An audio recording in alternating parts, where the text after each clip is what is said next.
अस्सलामुअलैकुम everyone, this is जवार यावर, your watching screen reviews और मेरे साथ मौजूद हैं रुबाब अली।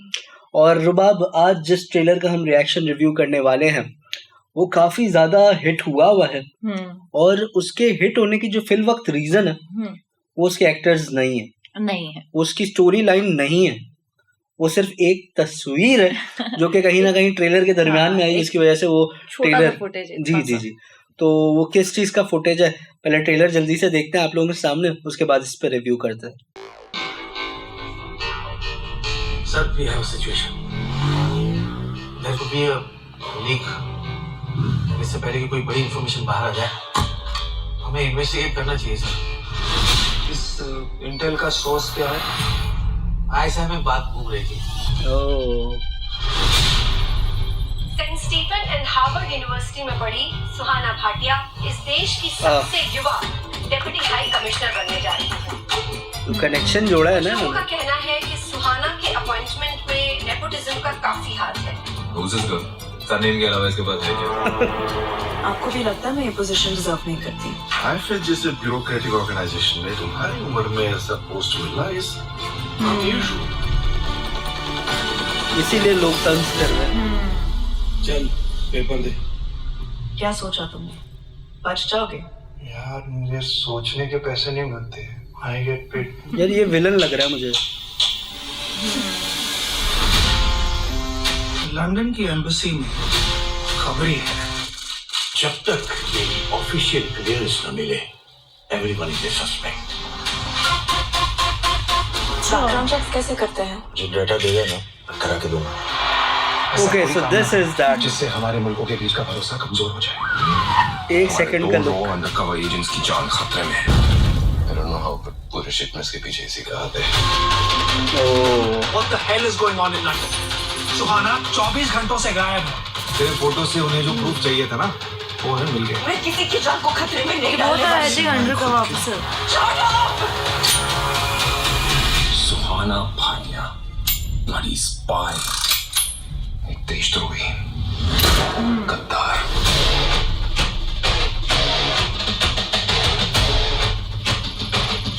जब बाकी स्पाइज हैं वो शायद इंडिया से गद्दारी कर रहे हैं और वो सारा इल्जाम इस पे आ जाएगा। इल्जाम इस पे दिया गया क्योंकि ऑलरेडी सबके खिलाफ किसी बली की बकरी की तरह फंसाया और सी तो अब ये बकरी क्या करेगी?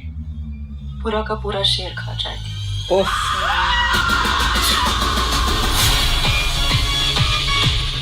अच्छा, विमेन एम्पावरमेंट की काफी बात हो रही है आजकल बॉलीवुड में।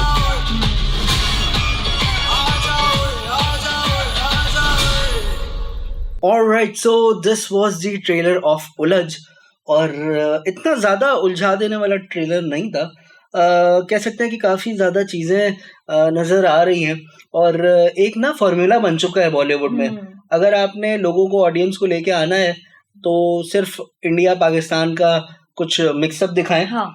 कोई ऐसी स्टोरी बना जैसे टाइगर थी। हाँ। या और डिफरेंट जितनी भी ऐसी स्टोरीज आई है, और न जाने कैसे असल में तो बिल्कुल बरक्स होता है, लेकिन इनकी मूवीज में कुछ और ही हो जाता है। मतलब मूवीज में ये लोग अक्सर दिखाते हैं कि इंडिया बहुत सारी बाजियां मार जाता है, लेकिन असल में कौन बाजियां लेके जाता है वो तो हम सबको पता है, लेकिन इस पे हम ज्यादा गुफ्तगू नहीं करेंगे क्योंकि मेन मुद्दा है कि ट्रेलर का रिव्यू करना। हाँ। तो आई थिंक बहुत अच्छी चाल थी डायरेक्टर की कि उस एक जो है क्लिप को दिखाया, बिकॉज एक सेकंड का भी वो क्लिप नहीं है। हाँ। लेकिन उसने जो पूरी कनेक्शन जोड़ी है ना, और कहीं ना कहीं जो इमरान खान के फैंस हैं, मैं नाम ले लेता हूँ, उनके फैंस काफी ज्यादा जुड़ चुके हैं क्योंकि पाकिस्तानियों को इन लोगों ने एक साथ जो है ना हाय अलर्ट किया है कि आप लोगों ने जो है जाकर वो देखना है। मैंने भी ये जो ट्रेलर है जैसा कि बताया था मैंने आपको, टिकटॉक पे बहुत छोटा सा दिया गया था कि उलझ मूवी में पीटीआई का इस तरह से पूरा का पूरा उनका जो जलसा है वो दिखाया गया है। हाँ, वो पिक्चर में ये लिखा था, लेकिन लोग जो है पूरा ट्रेलर देखने आ गए। देखें वहाँ जवार, ऐसा नहीं कि कोई चीज ढकी छुपी है, उसमें बाकायदा पीटीआई के जो फ्लैग है उसके ऊपर बाकायदा वो टैग है पीटीआई, और पीछे जलसा है। और अच्छा, वो लेकिन जलसा अब देखना ये पड़ेगा कि पाकिस्तान की तरफ से किसको गद्दार दिखाया है, ये बड़ा सवालिया निशान होना चाहिए। अच्छा, स्टोरी जो मुझे समझ आई ट्रेलर देख के, दैट इज के बेसिकली रॉक के कुछ एजेंट्स हैं जो कि शायद उन्हीं के मुल्क को फंसाने के लिए इन्वॉल्व हैं ISI के साथ, ऐसा ट्रेलर देख के फीलिंग आ रही है। और ये जानकारी हो जाती है रॉ को कि हमारे ही कुछ लोग मुलव्वस हैं और वो जो है जो हमारी खुफिया इंटेलिजेंस की रिपोर्ट्स हैं वो जा रही है पाकिस्तान में और ISI के पास। इन्होंने सारा का सारा फायदा उस चीज पे उठाया कि एक यंगस्टर जो है उनको एक बहुत बेहतरीन जो है पोस्ट मिल गई थी उनके कैरियर के स्टार्ट में ही, तो उसका एक फायदा उठाते हुए कि उनको ये चीज हजम नहीं हो रही थी कि एक यंगस्टर कैसे उठ के आ सकती है, और उन्होंने उसको नेपोटिज्म का नाम इसलिए दिया कि शायद उनके पीछे खास तौर पे फीमेल्स को यूजुअली इस तरह की चीजें फेस करनी पड़ती हैं जब भी वो किसी ऐसे मैदान में आती हैं जहां ऑलरेडी लड़के होते हैं और पोजीशंस पे होते हैं, तो वहां पे कुछ ऐसा हो जाता है।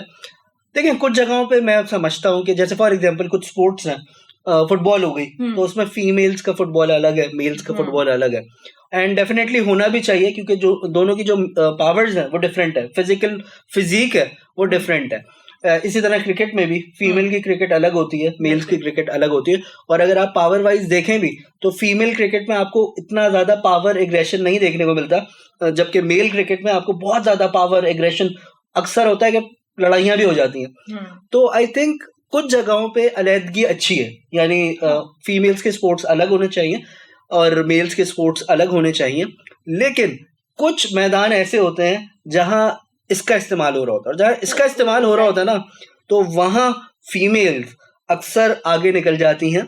उसका रीजन ये है कि फीमेल्स जिस चीज के ऊपर फोकस करती है ना तो उनका फोकस एक ही जगह हो जाता है, उनका इधर उधर नहीं जा रहा होता। अब लड़कों का सबसे बड़ा प्रॉब्लम ये होता है कि लड़कों का फोकस इधर उधर हो रहा होता है, कभी फैमिली की तरफ जा रहा होता है, कभी पान के खोखे की तरफ जा रहा होता है, कभी कहीं सीरियस, कभी आउटिंग तो कभी नाइट में, एग्जैक्टली। क्या तो जब इतनी सारी चीजें दिमाग में चल रही होती है ना, तो इसको जब हम रिलेट करते हैं फीमेल के ब्रेन से, फीमेल किसी एक चीज को ठान लेती है तो वो उसी तरफ फोकस्ड हो जाती है।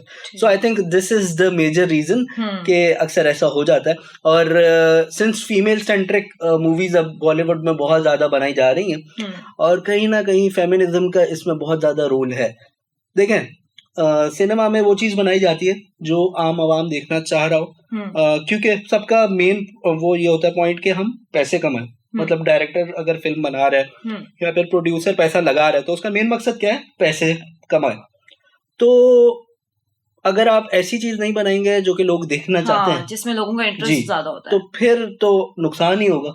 तो I think this is the main reason.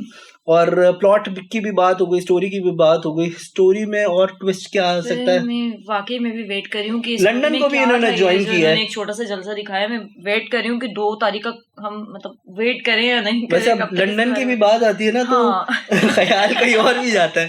तो बहरहाल लेट्स सी, लंदन में भी बहुत सारे पाकिस्तानी मतलब गए हैं, तो आई डोंट नो कि किसका ताल्लुक दिखाया होगा। बहरहाल इस वीडियो को यहीं पे वाइंड अप करते हैं, फिर मुलाकात होगी एक और अच्छी सी वीडियो के साथ। I hope you guys enjoyed our video. पसंद आई है तो कमेंट्स में लाजमी बताइएगा। चैनल स्क्रीन रिव्यूज को सब्सक्राइब करना मत भूलिएगा। टिल नेक्स्ट वीडियो, अपना बहुत सारा ख्याल रखिएगा। अल्लाह हाफिज।